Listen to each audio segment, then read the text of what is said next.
Hi, എല്ലാവർക്കും നമസ്കാരം. ഇപ്പോൾ ഞാൻ കുറച്ച് കാലമായി ഇപ്പോൾ ഒരു വീഡിയോ ചെയ്തിട്ട് കുറച്ച് മാസങ്ങളായി. അപ്പോൾ ഏറെക്കുറെ തിരക്കുകളൊക്കെ വന്നുകൊണ്ടായിരുന്നു എനിക്ക് ചെയ്യാൻ പറ്റാഞ്ഞത്. അപ്പോൾ എന്തായാലും ഇന്ന് നമുക്ക് എങ്ങനെ ഒരു അപ്വർക്കിൽ പ്രൊഫൈൽ ഉണ്ടാക്കി കഴിഞ്ഞാൽ എങ്ങനെ നമുക്ക് ആദ്യത്തെ ജോലി കണ്ടെത്താൻ നോക്കാം, അല്ലെങ്കിൽ ആദ്യത്തെ കുറച്ച് ജോലികൾ അല്ലെങ്കിൽ പ്രൊജക്റ്റുകൾ അങ്ങനെ കിട്ടും നോക്കാം. അങ്ങനെ അപ്വർക്ക് പോലുള്ള എല്ലാ ഫ്രീലാൻസ് വെബ്സൈറ്റുകളിലും ഏറ്റവും പ്രധാനപ്പെട്ട ഒരു കാര്യം തന്നെയാണ് ആദ്യത്തെ കുറച്ച് ജോലികൾ എങ്ങനെ കിട്ടും എന്നുള്ളത്. ആദ്യത്തെ പ്രൊജക്റ്റുകൾ കിട്ടുക, അതിന് നല്ല ഫീഡ്ബാക്ക് കിട്ടുക, ഇതൊക്കെ വളരെ പ്രധാനപ്പെട്ട കാര്യങ്ങൾ. കാരണം അത് വെച്ചിട്ടാണ് നമുക്ക് പിന്നീടുള്ള ജോലികൾ കിട്ടുന്നതും എല്ലാം. ഇതിനെ ഡിപ്പെൻഡ് ചെയ്താണ് പിന്നീടുള്ള എല്ലാ ജോലികളും അല്ലെങ്കിൽ എല്ലാ പ്രൊജക്റ്റുകളും എല്ലാം അതിൻ്റെ ഒരു ഫീഡ്ബാക്കിനൊക്കെ ഡിപ്പെൻഡ് ചെയ്തിട്ട് തന്നെയാണ് വരുന്നത്. അപ്പോൾ ജോലി കിട്ടുന്ന പോലത്തെ ആദ്യത്തെ പ്രൊജക്റ്റ് കിട്ടുന്ന പോലെ തന്നെ പ്രധാനപ്പെട്ടാണ് ആ പ്രൊജക്റ്റ് പെട്ടെന്ന് ചെയ്ത് തീർത്ത് അതിന് നമുക്ക് കിട്ടുന്ന ഫീഡ്ബാക്കും.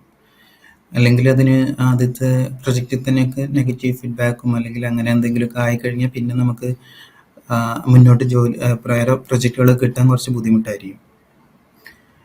അപ്പോൾ എന്തായാലും നമുക്ക് എങ്ങനെയാണ് ആദ്യത്തെ ഒരു പ്രൊജക്റ്റ് കിട്ടുകയെന്ന് നോക്കാം. എനിക്കറിയാവുന്ന കുറച്ച് കാര്യങ്ങൾ ഞാൻ പറഞ്ഞുതരാം. കുറച്ചൊക്കെ ഞാൻ വേറെ വീഡിയോയിലൊക്കെ കണ്ടതാണ്. ഇത് എല്ലാവർക്കും ശരിയായിക്കൊള്ളുന്നില്ല. എന്നാലും എനിക്കിത് ചെയ്തിട്ട് എനിക്ക് ഫണ്ടൊക്കെ കിട്ടിയിട്ടുണ്ടായിരുന്നു പ്രൊജക്റ്റുകൾ. ഞാനപ്പോൾ പുതിയ പ്രൊഫൈൽ ആരെങ്കിലുമൊക്കെ ഉണ്ടാക്കുമ്പോൾ ഇതൊക്കെ പറയാറുണ്ട് അവർക്കൊക്കെ. അങ്ങനെ കുറേ കിട്ടാറുണ്ട്. അപ്പോൾ നിങ്ങളും ഒന്ന് ശ്രമിച്ചു നോക്കുക. അപ്പോൾ ആദ്യത്തെ കാര്യം എന്ന് പറഞ്ഞാൽ നമ്മളിപ്പോൾ ഈ വർക്ക്, അതായത് ഫൈൻഡ് വർക്ക് എന്നുള്ള പേജിൽ വന്ന് ഇവിടെ നമുക്ക് നമ്മുടെ പ്രൊഫൈലിനനുസരിച്ചുള്ള കുറേ പ്രൊജക്റ്റുകൾ കാണാൻ പറ്റും. ഇവിടെ നിങ്ങളുടെ പ്രൊഫൈലിനനുസരിച്ചുള്ള പ്രൊജക്റ്റുകളല്ല കാണുന്നതെങ്കിൽ അത് ശരിക്കും നിങ്ങൾ ആ പ്രൊഫൈലിൽ കൊടുത്ത കണ്ടന്റിൻ്റെ ഒക്കെ ഒരു കുഴപ്പമാണ്. കാരണം അത് വെച്ചിട്ട് അവർ അതിലെ കീവേഡ്സ് എല്ലാം വെച്ചിട്ടാണ് ഇത് കാണിക്കുന്നത്. അപ്പോൾ ശരിക്കും നിങ്ങളുടെ ആ ഒരു ഏത് ഫീൽഡാണ് നിങ്ങൾ ചൂസ് ചെയ്തേക്കുന്നത് അതുമായി റിലേറ്റഡ് ആയിട്ടുള്ള പ്രൊജക്റ്റുകളിവിടെ കാണിക്കണം ശരിക്കും.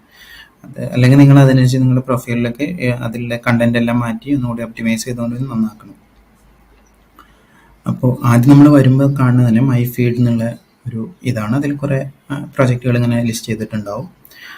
അത് പല സമയത്തുള്ള പ്രൊജക്റ്റുകളുണ്ട്. ഇതിപ്പോൾ യെസ്റ്റർഡേ പോസ്റ്റ് ചെയ്താണ് ഇതെല്ലാം. അങ്ങനെ 2 days ബാക്ക്, അങ്ങനെ 2 days ago, ഇങ്ങനെയെല്ലാം ഉണ്ട്.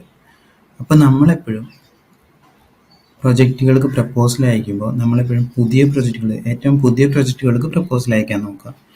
അതായത് ഒരു ദിവസത്തിൽ കൂടുതലും പഴകിയ പ്രൊജക്റ്റുകൾക്കൊന്നും നമ്മൾ മാക്സിമം അയക്കാതിരിക്കുക. അപ്പം നിങ്ങൾ ഇവിടെ തന്നെ നോക്കി നിങ്ങൾക്ക് അറിയാം, മോസ്റ്റ് റീസൺ എന്ന് പറഞ്ഞിട്ടുള്ളൊരു ടാബ് കാണാം. ഇതിൽ ഇപ്പോൾ നിങ്ങൾക്ക് പലതും കാണാം. അതായത് 20 seconds ago, 29 seconds ago എന്നൊക്കെ പറഞ്ഞ് നമുക്ക് കാണാം. അല്ലെങ്കിൽ പോസ്റ്റഡ് 1 hour ago എന്നൊക്കെ പറഞ്ഞ് നിങ്ങൾക്ക് കാണാം. ഇതിൽ എല്ലാം നിങ്ങൾക്ക് പറ്റിയ പ്രൊജക്റ്റുകൾ ആയിക്കോളുന്നില്ല. പക്ഷേ ഇതൊന്നും നിങ്ങൾ നോക്കിയിട്ട് നിങ്ങൾക്ക് പറ്റിയ പ്രൊജക്റ്റുകൾ നോക്കി അന്ന് സെലക്ട് ചെയ്യാം.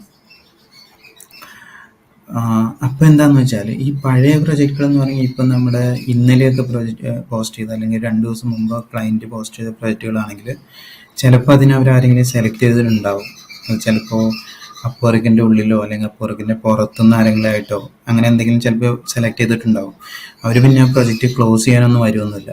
കാരണം അതങ്ങനെ കിടന്ന് അവർക്ക് പ്രത്യേകിച്ച് അതുകൊണ്ട് പ്രശ്നമൊന്നുമില്ല. ഇവിടെ നിന്ന് ലിസ്റ്റ് ചെയ്ത് അങ്ങനെ കിടന്നു എന്ന് വിചാരിച്ചു അതതിൻ്റെ ഒരു ടൈം കഴിയുമ്പോൾ ഓട്ടോമാറ്റിക്കായി എക്സ്പയർ ആയിക്കോളും. അപ്പോൾ അവരത് ക്ലോസ് ചെയ്തോളൊന്നുമില്ല. അപ്പം നിങ്ങൾ ഈ പഴയ പ്രൊജക്റ്റിന് അയച്ചു കഴിഞ്ഞാൽ നമ്മുടെ കണക്ട്സ് വെറുതെ പോകും. എല്ലാം അങ്ങനെ ആയിക്കോളുന്നില്ല, എന്നാലും ഒരു 70% ചിലപ്പോൾ അങ്ങനെയൊക്കെ ആയിരിക്കും. ഇപ്പോൾ കണക്റ്റ് എന്ന് പറഞ്ഞാൽ പണ്ട് കണക്ട്സുകൾ എന്താണെന്ന് എല്ലാവർക്കും അറിയാൻ തോന്നും. ഇതിന് നമ്മുടെ അപ്വർക്കിൽ പ്രൊഫൈൽ ഉണ്ടാക്കിയവർക്ക് അറിയാം. അതിലൊരു ഒരു കോയിൻ പോലത്തെ, ഒരു വെർച്വൽ കോയിൻ പോലത്തെ കാര്യങ്ങളാണ് കണക്ട്സ് എന്ന് പറയുന്നത്. നമ്മൾ ഓരോ പ്രൊജക്റ്റിന് പ്രപ്പോസൽ അയക്കുമ്പോൾ അപ്ലൈ ചെയ്യുമ്പോഴും നമുക്കതിന് കണക്ട്സ് വേണം. ഇപ്പോൾ ഇത് ഓപ്പൺ ചെയ്ത് നോക്കിക്കഴിഞ്ഞാൽ ഇവിടെ കാണാൻ നിങ്ങൾക്ക് 16 കണക്ട്സ് എന്നൊക്കെ പറഞ്ഞ് കാണാം. അതുപോലെ ഓരോ പ്രൊജക്റ്റിനും ഓരോ എണ്ണമായിരിക്കും. അതിൻ്റെ പ്രൊജക്റ്റിൻ്റെ ബഡ്ജറ്റും അതുപോലെ ക്ലയൻറ്റിൻ്റെയും ലൊക്കേഷനും എല്ലാം അനുസരിച്ചാണ് തോന്നുന്നത് ഓരോ കണക്റ്റുകൾ എത്ര എണ്ണമാണ് ഒരു പ്രൊജക്റ്റിന് വേണ്ടതെന്ന് തീരുമാനിക്കുന്നത് തോന്നുന്നു. അപ്പോൾ പണ്ടൊക്കെ എന്ന് പറഞ്ഞാൽ 2 കണക്റ്റും 4 കണക്റ്റും അങ്ങനെയൊക്കെ ആയിരുന്നു. ഇപ്പോൾ എന്ന് പറഞ്ഞാൽ ഒരു നല്ല പ്രൊജക്റ്റുകൾക്ക് മിനിമം ഒരു 12 കണക്റ്റെങ്കിലും വേണം നമുക്ക് പ്രപ്പോസൽ അയക്കാൻ വേണ്ടി. അപ്പം നമുക്ക് ആകെ മാസത്തിൽ ഇവർ തരുന്ന 10 എണ്ണമായിട്ടാണ് ഫ്രീ ആയിട്ട് തരുന്നത്. അപ്പോൾ ഈ ഫ്രീ ആയിട്ട് കിട്ടുന്ന കണക്റ്റ് കൊണ്ട് നമുക്ക് ഒരു പ്രൊജക്റ്റിന് പോലും പ്രപ്പോസൽ അയക്കാൻ പറ്റാത്ത അവസ്ഥയാണ് ഇപ്പോൾ. അപ്പോൾ നിങ്ങൾ വളരെ ശ്രദ്ധിച്ച് തന്നെ പ്രൊജക്റ്റ് സെലക്ട് ചെയ്യുക. അപ്പോൾ ഏറ്റവും പുതിയ പ്രോജക്റ്റുകൾ എടുക്കാൻ നോക്കുക. അതിൽ തന്നെ നിങ്ങൾക്ക് ഏറ്റവും ചെയ്യാൻ പറ്റുന്ന അല്ലെങ്കിൽ നിങ്ങളുടെ സ്കിൽസുമായിട്ടൊക്കെ മാച്ച് ചെയ്യുന്ന പ്രൊജക്റ്റുകൾ സെലക്ട് ചെയ്തിട്ട് അതിന് നിങ്ങൾ പ്രപ്പോസൽ അയക്കുക. പിന്നെ എപ്പോഴും ക്ലയൻറ്റിൻ്റെ റിവ്യൂ കൂടി നോക്കുക. ക്ലയൻറ്റിന് ഇപ്പോൾ റിവ്യൂസ് ഉണ്ടെങ്കിൽ അത് നല്ല റിവ്യൂ ആണ് നോക്കുക. ഇപ്പോൾ ഇതൊക്കെ നോക്കിയാൽ നിങ്ങൾക്കറിയാം 2 സ്റ്റാറൊക്കെ ഉള്ളൂ ഈ ക്ലയൻറ്റിന്. അപ്പോൾ ഇതെന്താണെന്ന് വെച്ചാൽ നമ്മൾ ഈ പ്രോജക്റ്റ് ചെയ്ത് കഴിഞ്ഞാലും അങ്ങനെ നല്ല റിവ്യൂ ഒന്നും നിങ്ങൾക്ക് തന്നോളുന്നില്ല ആ ക്ലയൻറ്റ്. അപ്പോൾ നമുക്ക് എന്താണെന്ന് വെച്ചാൽ നമുക്ക് ആദ്യത്തൊക്കെ ഈ റിവ്യൂ ഭയങ്കര പ്രധാനപ്പെട്ടത് ആദ്യ പ്രൊജക്റ്റുകളൊക്കെ. അപ്പോൾ നിങ്ങൾ ക്ലയൻറ്റിനെ കൂടി ഒന്ന് നോക്കുക, എന്നിട്ട് ആ പ്രൊജക്റ്റിലെ സെലക്ട് ചെയ്ത് പ്രപ്പോസൽ അയക്കുക. എപ്പോഴും നിങ്ങൾക്ക് സെർച്ച് ചെയ്യുമ്പോഴും അങ്ങനെ തന്നെ സെർച്ച് ചെയ്യണം. ഇവിടെ സെർച്ച് ചെയ്ത് കഴിഞ്ഞിട്ടും നിങ്ങൾക്ക് അതൊന്നും ഏറ്റവും പുതിയ പ്രോജക്റ്റുകൾ എടുത്തിട്ട് അതിന് പ്രപ്പോസൽ അയക്കാൻ നോക്കുക. പിന്നെ രണ്ടാമത്തെ കാര്യം എന്ന് പറഞ്ഞാൽ പ്രപ്പോസൽ അയക്കുമ്പോൾ പ്രപ്പോസലുകൾ എപ്പോഴും കൂടുതലും പ്രൊജക്റ്റുകളെല്ലാം നമ്മൾ പുറത്തുള്ളതാണല്ലോ. ഇപ്പോൾ യൂറോപ്പ് അല്ലെങ്കിൽ US അവിടെയൊക്കെയുള്ള പ്രോജക്റ്റുകളാണ്. അപ്പോൾ പ്രപ്പോസൽ അയക്കുമ്പോൾ നമ്മളെപ്പോഴും അതിൽ കൂടുതൽ തെറ്റുകളൊന്നും ഇല്ലാത്തത് അയക്കാൻ നോക്കുക. അത് ഗ്രാമാറ്റിക്കലോ അല്ലെങ്കിൽ സ്പെല്ലിംഗ് മിസ്റ്റേക്ക് ഒന്നും ഇല്ലാതെ പ്രപ്പോസൽ അയക്കാൻ നോക്കുക. പണ്ടൊക്കെ ആണെങ്കിൽ കുറച്ചുകൂടി ബുദ്ധിമുട്ടായിരുന്നു. ഇപ്പോൾ അത്ര ബുദ്ധിമുട്ടില്ല, കാരണം നമുക്ക് ChatGPT പോലത്തെ ടൂളൊക്കെ ഉണ്ട്. അതിൽ കൊടുത്ത് നിങ്ങളുടെ പ്രപ്പോസൽ ChatGPT പറഞ്ഞാൽ കറക്റ്റാക്കി തരും. ഞാൻ കാണിച്ചു തരാം.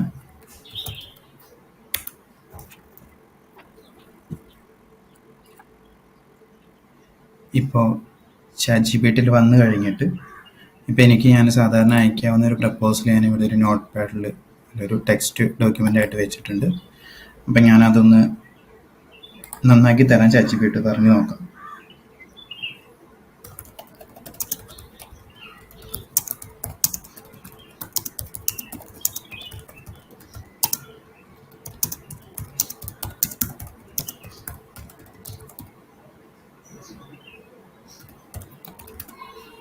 Please correct any errors in the proposal and make it more professional എന്നാണ് ഞാൻ കൊടുത്തേക്കുന്നത്.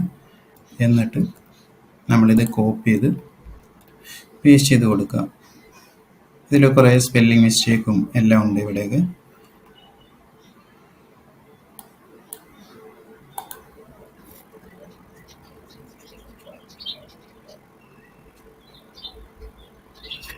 അപ്പോൾ നിങ്ങൾക്ക് നല്ലൊരു ഫോർമാറ്റിൽ തന്നെ നിങ്ങൾക്കത് ChatGPT അങ്ങനെ നന്നാക്കി തന്നിട്ടുണ്ട്.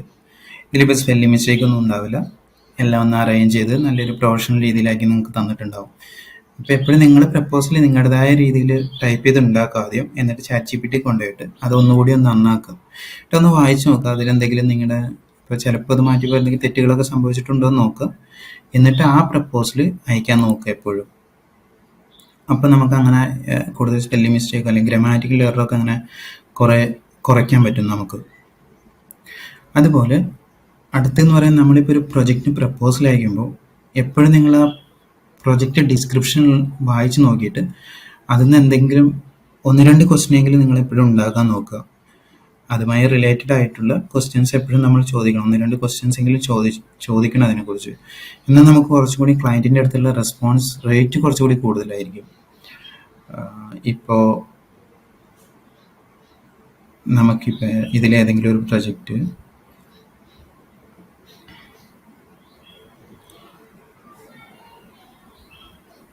ഇതാണെന്ന് വയ്ക്കാം,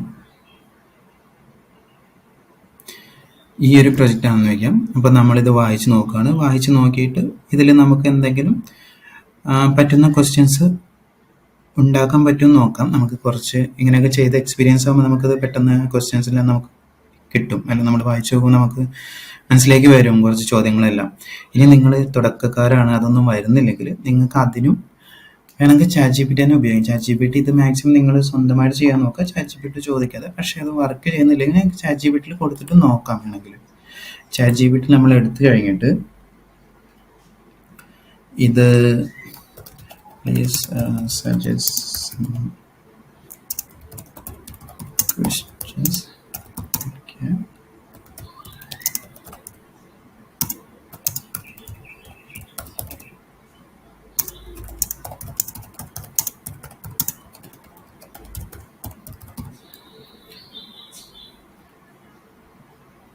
ഇതിൽ നമ്മൾ എന്താ ചോദിക്കുന്നത് വെച്ചാൽ ഈ താഴെ കൊടുത്തേക്കുന്ന ജോബ് ഡിസ്ക്രിപ്ഷൻ ഒരു കാൻഡിഡേറ്റിന് അല്ലെങ്കിൽ ഒരാൾക്ക് കിട്ടിക്കഴിഞ്ഞാൽ അയാൾക്ക് വരാവുന്ന ചോദ്യങ്ങൾ എന്തൊക്കെയാണ് കുറച്ച് ക്വസ്റ്റ്യൻ സജസ്റ്റ് ചെയ്യാനാണ് നമ്മൾ ചാറ്റ് ജി പി ടിയോട് പറഞ്ഞിട്ടുള്ളത്. എന്നിട്ട് നമ്മൾ ഈ ജോബ് ഡിസ്ക്രിപ്ഷൻ എടുത്ത് ഇവിടെ പേസ്റ്റ് ചെയ്ത് കൊടുക്കുക.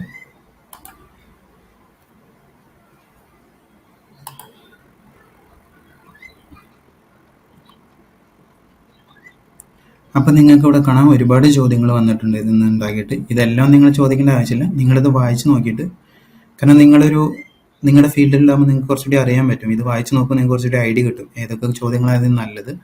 എന്നിട്ട് അതെടുത്തിട്ട് നിങ്ങളുടെ പ്രപ്പോസലിൽ എപ്പോഴും ആ 2 ചോദ്യങ്ങൾ കൂടി നിങ്ങൾ ആഡ് ചെയ്യുക. ഇപ്പം ഇത് ഇഷ്ടംപോലെ ചോദ്യങ്ങൾ ഇത് ഉണ്ടാക്കിയിട്ടുണ്ട്. ഇത് 1-2 ക്വസ്റ്റ്യൻസിൻ്റെ ആവശ്യമുള്ളൂ. പിന്നെ ഈ ജനറൽ ക്വസ്റ്റ്യൻസ് എന്ന് പറഞ്ഞാൽ ഇത് എപ്പോഴും ചോദിക്കാവുന്നതാണ്. What is expected timeline for the project and what are the key milestones, how will the project be managed, and what's the communication protocol for the progress update എന്നൊക്കെ പറഞ്ഞ് ചോദിച്ചിട്ടുണ്ട്. ഇത് ജനറലായിട്ട് ചോദിക്കാവുന്നതാണ്. അപ്പോൾ നിങ്ങൾക്ക് വേറെ ഒരു ചോദ്യം കിട്ടിയില്ലെങ്കിൽ നിങ്ങൾക്ക് ഇതൊക്കെ ആഡ് ചെയ്യാം. അല്ലെങ്കിൽ ഇങ്ങനെ കൊടുത്തു കഴിഞ്ഞിട്ട് നിങ്ങൾ അതൊന്ന് 1-2 ക്വസ്റ്റ്യൻസ് സെലക്ട് ചെയ്തിട്ട് അതുകൂടി നിങ്ങളുടെ പ്രപ്പോസലിൽ എപ്പോഴും ആഡ് ചെയ്യാൻ നോക്കുക. അപ്പോൾ എന്താണെന്ന് വെച്ചാൽ ആ ക്വസ്റ്റ്യൻ കാണുമ്പോൾ എന്തായാലും ഒരാൾക്ക് നിങ്ങൾക്ക് അതിന് റെസ്പോണ്ട് ചെയ്യാൻ കുറച്ചും കൂടി ഒരു താല്പര്യം. ക്ലയൻറ്റ് വായിക്കുമ്പോൾ ക്ലയൻറ്റിന് കുറച്ചും കൂടി അത് ആൻസർ ചെയ്യാനുള്ളൊരു ചിന്ത വരും. അപ്പം നിങ്ങൾക്ക് അങ്ങനെ ഒരു റിപ്ലൈ കിട്ടാനുള്ള സാധ്യത കൂടുതലാണത്. പിന്നെ അടുത്ത കാര്യം എന്ന് പറഞ്ഞാൽ എപ്പോഴും നിങ്ങൾ ആദ്യമായിട്ടൊക്കെ പ്രൊജക്റ്റുകൾ നോക്കുമ്പോൾ ലോങ് ടേം പ്രൊജക്റ്റുകൾ നോക്കുന്നതുകൊണ്ട് കുഴപ്പമില്ല. പക്ഷെ നിങ്ങൾ കൂടുതലും ഷോർട്ട് ടേം പ്രൊജക്റ്റുകൾ നോക്കുക. അതായത് പെട്ടെന്ന് ചെയ്ത് തീർക്കാൻ പറ്റിയ ചെറിയ പ്രൊജക്റ്റുകൾ കിട്ടുമെന്ന് നോക്കുക. അതെന്താണെന്ന് വെച്ചാൽ നിങ്ങൾക്കപ്പോൾ അത് പെട്ടെന്ന് കംപ്ലീറ്റ് ചെയ്ത് പെട്ടെന്ന് ഫീഡ്ബാക്ക് കിട്ടാൻ പറ്റും. മറ്റേത് ഇപ്പോൾ നിങ്ങൾ കഷ്ടപ്പെട്ട ലോങ് ടേം പ്രോജക്റ്റ് കിട്ടിയെന്ന് വിചാരിക്കുക, ആ പ്രൊജക്റ്റും തീർന്ന് എല്ലാം കഴിഞ്ഞ് കഴിഞ്ഞിട്ട് നമുക്കൊരു ഫീഡ്ബാക്ക് കിട്ടുള്ളൂ. അതൊന്ന് ഒരുപാട് സമയമെടുക്കും, ചിലപ്പോൾ അത് പകുതി വെച്ച് നിർത്താൻ സാധ്യതയുണ്ട്. അപ്പോൾ ഇങ്ങനെയൊക്കെ പറ്റുമ്പോൾ നിങ്ങൾക്ക് ഫീഡ്ബാക്കും അടുത്ത പ്രോജക്റ്റിനൊക്കെ അത് ബാധിക്കും. അപ്പോൾ നിങ്ങളെപ്പോഴും ചെറിയ പെട്ടെന്ന് ചെയ്ത് തീർക്കാൻ പറ്റിയ പ്രോജക്റ്റുകൾ നോക്കാം. അത് ഓരോ ഫീൽഡിനനുസരിച്ചിരിക്കും. ചിലപ്പോൾ ചിലതെല്ലാം ആണെങ്കിൽ പെട്ടെന്ന് പറ്റും, ചിലതൊന്നും ചില ഫീൽഡ് ഇപ്പോൾ നമ്മുടെ ഡാറ്റ എൻട്രി അല്ലെങ്കിൽ വെർച്വൽ അസിസ്റ്റൻസ് പോലത്തെ ജോലികളൊക്കെ പെട്ടെന്ന് ഇപ്പോൾ 2-3 മണിക്കൂർ കൊണ്ട് ചെയ്ത് തീർക്കാൻ പറ്റിയതൊക്കെ ഇത് പോസ്റ്റ് ചെയ്തിട്ടുണ്ടാവും. അങ്ങനത്തെ എടുത്ത് കഴിഞ്ഞിട്ട് പെട്ടെന്ന് ചെയ്ത് തീർത്ത് കഴിഞ്ഞാൽ നിങ്ങൾക്ക് ആ 3 മണിക്കൂർ കൊണ്ട് നിങ്ങൾക്ക് റിവ്യൂ അല്ലെങ്കിൽ ഫീഡ്ബാക്ക് കിട്ടും. അപ്പോൾ നിങ്ങൾക്ക് അടുത്ത പ്രോജക്റ്റും പെട്ടെന്ന് കിട്ടും. അപ്പോൾ എന്ത് ചെയ്യാന്ന് വെച്ചാൽ നിങ്ങൾ ഈ ക്യുക്ക് എന്ന് പറഞ്ഞ് ഇതിൽ സെർച്ച് ചെയ്ത് നോക്കുക. അപ്പോൾ നിങ്ങൾ ക്യുക്ക് എന്ന് പറഞ്ഞ് സെർച്ച് ചെയ്ത് കുറേ ഇങ്ങനെ ജോലി വരും. ഇതുകൊണ്ട് ക്യുക്ക് 5-star ഡിസൈൻ സൈറ്റ് വിത്ത് ജനറേറ്റ് പ്ലസ് മിനിമലിസ്റ്റിക് മോഷൻ, ഇങ്ങനെ ഒരുപാടുണ്ട്. ഇതിൽ നിങ്ങൾ നോക്കിയിട്ട് നിങ്ങളുടെ ഫീൽഡിൽ നിങ്ങൾക്ക് ചെയ്യാൻ പറ്റിയ ജോലികളെടുത്ത് അത് പെട്ടെന്ന് സെലക്ട് ചെയ്ത് അതിനൊരു പ്രപ്പോസൽ അയച്ച് അവരപ്പോൾ പെട്ടെന്ന് സെലക്ട് ചെയ്യുകയും ചെയ്യും. അതുപോലെ നമുക്കത് പെട്ടെന്ന് ചെയ്ത് തീർക്കാനും പറ്റും. അപ്പം നിങ്ങൾക്ക് പെട്ടെന്ന് ഫീഡ്ബാക്കും കിട്ടും. ഇനി അടുത്തൊരു കാര്യം എന്ന് പറഞ്ഞാൽ നിങ്ങൾക്ക് ഇപ്പോൾ ഒരു പ്രൊജക്റ്റ് ആദ്യമായിട്ട് പ്രൊജക്റ്റ് കിട്ടിക്കഴിഞ്ഞാൽ അത് ഏറ്റവും നന്നായി ചെയ്യാൻ നോക്കുക എന്നുള്ളത് തന്നെയാണ്. ആദ്യത്തെ പ്രോജക്റ്റുകളൊക്കെ നന്നായിട്ട് തന്നെ എല്ലാ പ്രോജക്റ്റുകളും നന്നായിട്ട് ചെയ്യണം. പ്രത്യേകിച്ചും ആദ്യത്തെ പ്രോജക്റ്റുകളാകുമ്പോൾ നിങ്ങൾക്ക് ആ ഒരു ടൈം ലൈനൊക്കെ ഉണ്ടെങ്കിൽ അതൊക്കെ കറക്റ്റായിട്ട് ഫോളോ ചെയ്ത് നിങ്ങൾ കറക്റ്റ് സമയത്ത് തന്നെ ചെയ്ത് കൊടുക്കാൻ നോക്കുക. അത് ഇനി അഥവാ നിങ്ങൾക്കത് ചെയ്തു കൊടുക്കാൻ പറ്റിയില്ല, ഇപ്പം നിങ്ങൾ ആദ്യത്തെ തന്നെ പ്രൊജക്റ്റുകൾ എടുക്കുമ്പോൾ ചിലപ്പോൾ ചെയ്തു കൊടുക്കാൻ പറ്റിക്കോണമെന്നില്ല. നമ്മുടെ സ്കില്ല് നമ്മൾ വിചാരിച്ച പോലെ ചിലപ്പോൾ നമുക്ക് കാര്യങ്ങൾ ചെയ്തു കൊടുക്കുമ്പോൾ ചെയ്ത് കൊടുക്കാൻ പറ്റിക്കോണമെന്നില്ല. അങ്ങനെയാണെങ്കിൽ അത് ചെറിയ എമൗണ്ടൊക്കെ ആണെങ്കിൽ നിങ്ങൾക്ക് എന്തെങ്കിലും കാശ് കിട്ടിയിട്ടുണ്ടെങ്കിൽ, അല്ലെങ്കിൽ നിങ്ങളുടെ സേഫ് ഡെപ്പോസിറ്റ് എസ്ക്രോ എന്നൊക്കെ സേഫ് ഡെപ്പോസിറ്റ് ഉണ്ടല്ലോ അവിടെ കിടക്കുന്നുണ്ടെങ്കിൽ നിങ്ങളത് റീഫണ്ട് ചെയ്യുക. എമൗണ്ട് ചെറിയ എമൗണ്ടൊക്കെ ആണെങ്കിൽ റീഫണ്ട് ചെയ്യുന്നത് നല്ലൊരു കാര്യമായിട്ടല്ല. പക്ഷെ എന്താണെന്ന് വെച്ചാൽ നിങ്ങളത് ചെയ്തില്ലെങ്കിൽ നിങ്ങൾക്ക് പ്രൊജക്റ്റിന് ചിലപ്പോൾ മുഴുവൻ പൈസ കിട്ടൂല, പിന്നെ അതൊരു ഭയങ്കര നെഗറ്റീവ് റിവ്യൂ ആയിട്ട് കിടക്കുകയും ചെയ്യും. അപ്പോൾ ഈ റീഫണ്ട് ചെയ്താൽ നിങ്ങളിപ്പോൾ കംപ്ലീറ്റ് എമൗണ്ട് റീഫണ്ട് ചെയ്ത് കഴിഞ്ഞാൽ എന്താണെന്ന് വെച്ചാൽ പിന്നെ അതിൽ പബ്ലിക് റിവ്യൂ അപ്വർക്ക് കാണിക്കില്ല. 2 തരം റിവ്യൂസ് എപ്പോഴും ക്ലയൻറ്റ് തരും, പബ്ലിക്കും പ്രൈവറ്റും ഉണ്ട്. പ്രൈവറ്റ് റിവ്യൂസ് എന്തായാലും വരും, പക്ഷെ പബ്ലിക് റിവ്യൂസ് അപ്വർക്ക് അത് പിന്നെ നമ്മുടെ പ്രൊഫൈലിൽ കാണിക്കില്ല. അപ്പം അത് നിങ്ങൾക്ക് പിന്നീടുള്ള കാലത്ത് നല്ലതായിരിക്കും അങ്ങനെ ചെയ്യുമ്പോൾ. പിന്നെ അടുത്തൊരു കാര്യം എന്ന് പറഞ്ഞാൽ പണ്ട് നമുക്ക് അപ്വർക്കിലേക്ക് നമുക്കിപ്പോൾ പുറത്തുള്ളൊരു ക്ലയൻറ്റ് ഉണ്ടെങ്കിൽ ഇപ്പം നിങ്ങൾ വേറൊരു ക്ലയൻറ്റുമായിട്ട് വർക്ക് ചെയ്തുകൊണ്ടിരിക്കുകയാണെങ്കിൽ അവരെ നമുക്ക് അപ്വർക്കിലേക്ക് കൊണ്ടുവരാമായിരുന്നു. അതായത് ഇപ്പോൾ ക്ലയൻറ്റിന് അപ്വർക്കിലൊരു അക്കൗണ്ട് ഇല്ല എന്ന് വിചാരിക്കുക. അപ്പോൾ നിങ്ങൾ ക്ലയൻറ്റിനോട് പറയാം നമുക്ക് ഇങ്ങനെ അപ്വർക്ക് വഴി വർക്ക് ചെയ്യാം എന്ന് പറയാം. അപ്പോൾ അങ്ങനെ പറഞ്ഞ് അപ്പോൾ എന്താണെന്ന് വെച്ചാൽ അതിന് ഫീസ് ഇല്ല, അവർക്ക് കമ്മീഷനൊന്നുമില്ല. നിങ്ങളുടെ ഭാഗത്തുനിന്നും കമ്മീഷൻ അപ്വർക്ക് എടുക്കില്ല, അതുപോലെ ക്ലയൻറ്റിൻ്റെ ഭാഗത്തുനിന്നും കമ്മീഷൻ അപ്വർക്ക് എടുക്കില്ലായിരുന്നു. പക്ഷെ ഞാനിപ്പോൾ അത് അപ്വർക്കിൻ്റെ സപ്പോർട്ടിന് ഞാൻ ചോദിച്ചിട്ടുണ്ടായിരുന്നു ഇങ്ങനെ ഒരു പ്രോഗ്രാം ഇപ്പോൾ ഉണ്ടോ എന്ന്.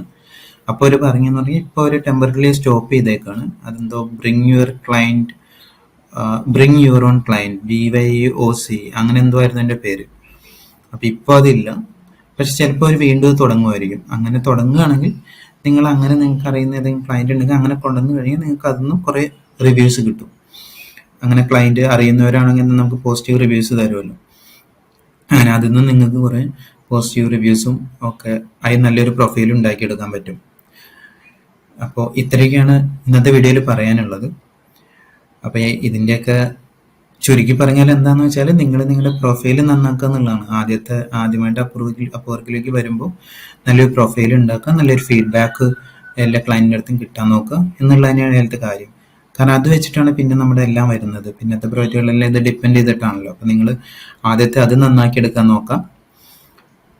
അപ്പോൾ നിങ്ങൾക്ക് പിന്നെ അടുത്ത പ്രോജക്റ്റുകളൊക്കെ വളരെ എളുപ്പത്തിൽ കിട്ടും. ഇപ്പം നിങ്ങൾക്ക് ആദ്യത്തെ 2-3 പ്രോജക്റ്റൊക്കെ പെട്ടെന്ന് ചെയ്ത് തീർന്നെന്ന് വിചാരിക്കാം.